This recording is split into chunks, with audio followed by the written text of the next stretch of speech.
मुंबई महानगरपालिकेसाठी 227 जागांची तयारी सुरू करण्यात आली आहे. त्याच्यामध्ये जवळपास 2700हून अधिक इच्छुकांच्या मुलाखती घेतल्या. काल दिवसभर शिवसेनेतर्फे मुंबईतील प्रत्येक वार्डातील असलेल्या इच्छुकांच्या सर्व मुलाखती घेण्यात आल्या. सगळ्या विभागातून कोण कोण इच्छुक आहे याची चाचपणी करण्यात आली. मुळामध्ये एकनाथ शिंदे साहेबांनी आपल्याला महायुतीमध्ये लढायचं हे स्पष्ट केलेलं आहे, परंतु कोणत्या जागा ह्या जागा वाटपामध्ये आपल्याकडे येतील किंवा भाजपकडे राहतील याची स्पष्टता आतापर्यंत कुणालाही सांगण्यात आलेली नाही. म्हणून या सर्व जागावर मुलाखती घेण्यात आलेल्या आहेत.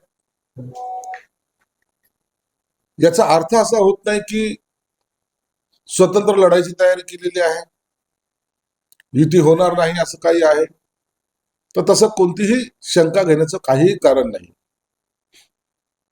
एखाद्या वार्डामध्ये जर तो भाजपकडे गेला तर तिथं भाजपचा उमेदवार असेल. जर शिवसेनेकडे एखादा वार्ड आला अचानक तर त्यामध्ये सुद्धा आपला उमेदवार असावा, म्हणून ह्या झालेल्या मुलाखती आहेत. आणि कालच्या मुलाखतीमध्ये जर पाहिलं असेल तर अनेक इच्छुकांची गर्दी आपल्याला पाहायला मिळते. याचा अर्थ असा होतो की येणारी महानगरपालिकांची निवडणूक ही महायुतीची जिंकण्याची आशा दाखवते आणि म्हणून महानगरपालिकेवर महायुतीचा झेंडाच फडकेल ही आमची धारणा आहे. मंत्री एक मिनिट, तुमचं हे सुरू आहे वाद, पण 84 जागा सोडण्यावर भाजपकडनं स्पष्टपणे नकार देण्यात आलेला. तुम्ही 227 जागांसाठी मुलाखती घेताय आणि 84 जागा सोडणार नाही भाजपने स्पष्ट सांगितलं. तोडगा निघणार कसं? तुम्ही एक्झिस्टिंग जागा मागितलेल्या. हे स्पष्ट वगैरे काही सांगितलेलं नाहीये, अधिकृतपणे ही कोणती बातमी नाहीये.